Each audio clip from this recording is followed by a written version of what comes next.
¿Qué posibilidades hay de que su gobierno presente un esquema, estudios que hay sobre el dumping que tienen las exportaciones de los Estados Unidos a México de granos, ¿no?, sobre todo de maíz y de trigo, porque esto afecta no solo a México, porque mucho a los productores les rompe el esquema cuando se puede importar por abajo de los costos maíz amarillo transgénico que no es de buena calidad.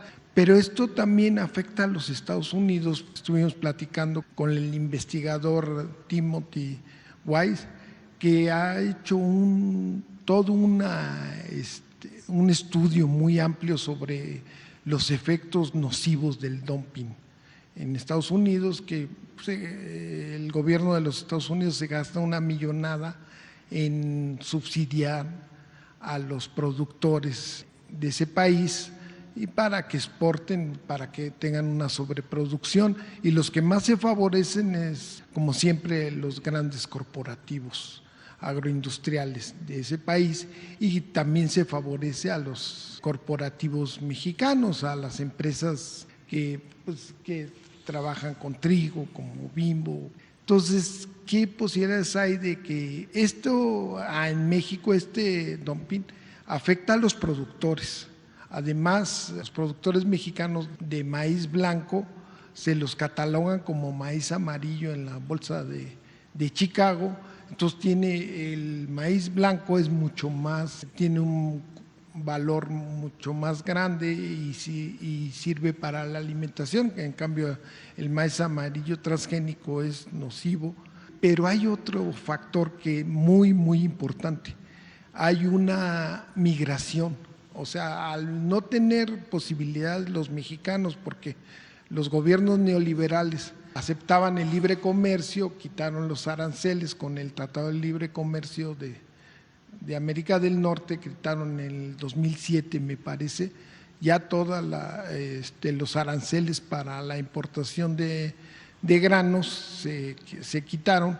Entonces hubo expulsión del campo a las ciudades y a los Estados Unidos, una gran migración, muchísimos mexicanos salieron porque no tenían en el campo. Además, los apoyos, el gobierno sí aplicaba, los gobiernos liberales sí aplicaban la ortodoxia de nada de subsidios aquí en México, cuando en Estados Unidos sí había subsidios. Entonces, explicarle al gobierno, al Congreso de los Estados Unidos, que esto está fomentando la migración, porque las gentes no se pueden quedar por ese comercio desleal que hay, y explicárselos a este investigador de los Estados Unidos, que es de veras una persona estudioso que está viendo todos los efectos nocivos del dumping. Sí, es un tema importante. Los productores de Estados Unidos, los grandes productores, pues tienen también mucha influencia en el Congreso y cuidan mucho todo lo relacionado con el comercio de granos. Nosotros lo que hemos logrado es que no se permita el uso del maíz transgénico para consumo doméstico, que en todo lo relacionado con la alimentación de los mexicanos, lo que se utiliza para la harina de maíz, para tortillas, sea maíz blanco. Y somos afortunadamente autosuficientes en maíz blanco. Y ya se aceptó ese acuerdo para no utilizar maíz amarillo para consumo humano. Ya emitimos un decreto, se modificó porque los escuchamos y se amplió el plazo, pero ya hay ese acuerdo. Lo ideal sería hacer una investigación a fondo, las agencias de salud de Estados Unidos y de México, para ver posibles daños del transgénico, porque esto es bueno para la salud de mexicanos y de estadounidenses.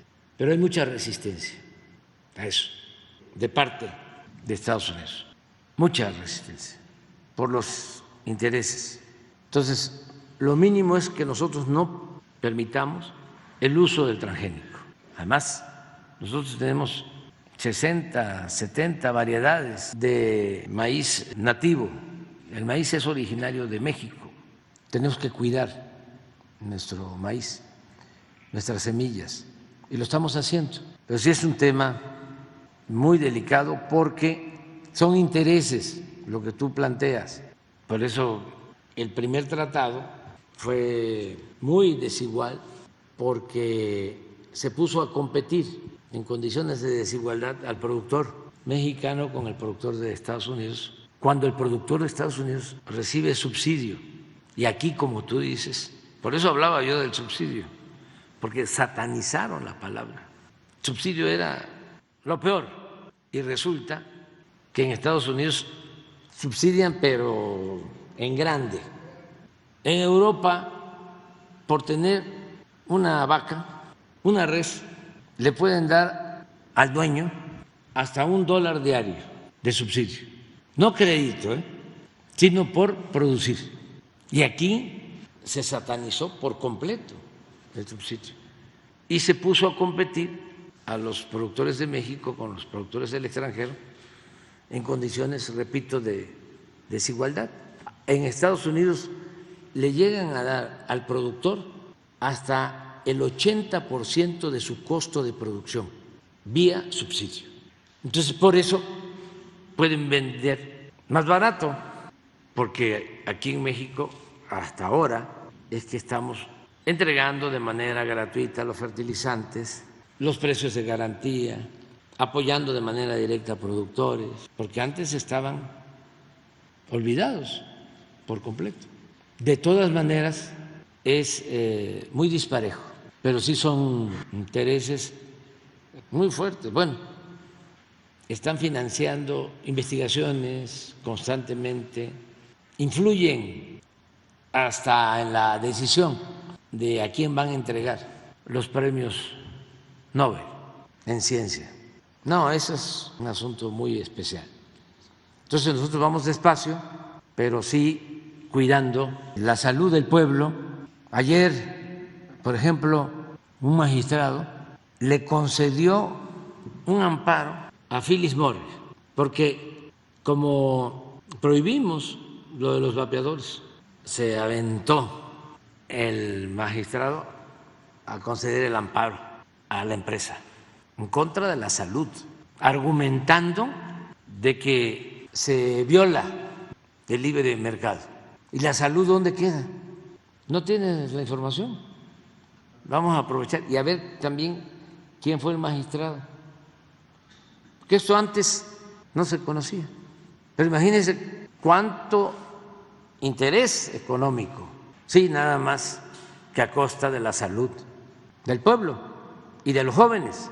Y a ver que nos mande Alejandro Schwartz lo de el mensaje, a lo mejor lo tienes tú, sobre el vapeador, la canción que grabaron sobre el vapeo, para que nos sirva. Estos corporativos mundiales destinan muchísimo dinero a la publicidad y a lo que llaman lobby, que realmente es coyotaje, pero muchísimo dinero para lobby, para el coyotaje, para corromper a todo el que se deja. Claro que vamos a impugnar esa resolución, ese fallo. Tenemos que andar pendientes. Señor presidente, también este investigador de los Estados Unidos también dice que no hay tanto diferencial de costos de producir con transgénicos que dejarlos sin transgénicos. El problema son los intereses de Monsanto, Bayer y de otras empresas de biotecnología, que son las que están, pero tratar de convencer al gobierno de los Estados Unidos de que pues, hay un mercado aquí en México para los productos, para los granos que no sean transgénicos, mientras que los transgénicos están teniendo problemas Es más, en Estados Unidos tampoco se acepta. Las cajas de cereales tienen libres de transgénicos, de los cereales que se venden en los supermercados, ¿no? Entonces, hay una lucha también en los Estados Unidos para no consumir estos, y han logrado que en las cajas se hagan estos productos sin grano transgénico. Nosotros hemos hecho ya planteamientos, ¿no? Primero, de que se haga la investigación médica de salud sobre los posibles daños del transgénico, sobre el maíz. No hemos avanzado en eso. Y otra cosa que ya se había aceptado y estamos esperando es de que se comprometan a producir maíz blanco, lo que tú estás señalando, sin transgénico, pero y que los costos se pueda adquirir y vender. Sin embargo, es que el transgénico requiere de un agroquímico especial, o sea, es una cadena, y eso tiene que ver con las grandes empresas. Tecnología. Sí, pero bueno, hay que continuar buscando esto, pero eso es, no tienen lo del vapeador, la musiquita. ¿Ah? ¿El oficio qué? Pero ya decidieron, ¿no? ¿Y qué? Por el debido proceso no lo puedo decir. Ah. No, pero que hoy, si es posible, se dé a conocer, ¿sí? Con todos los elementos. Pero no tienes lo del... Y aquí lo pasamos una vez, el video, para los jóvenes, porque se hablaba, nada más con eso, hay elementos suficientes para no permitir la comercialización de los vapeadores, porque sostienen ahí de que tienen 5 sustancias nada más y que no son dañinas. Y se hizo una investigación y se encontró de que tienen como 25, 30 sustancias, y sí hay sustancias muy dañinas, incluso cancerígenas. Ya para que los especialistas de COFEPRIS señalaran que era peor que el cigarro, que es más dañino que el cigarro,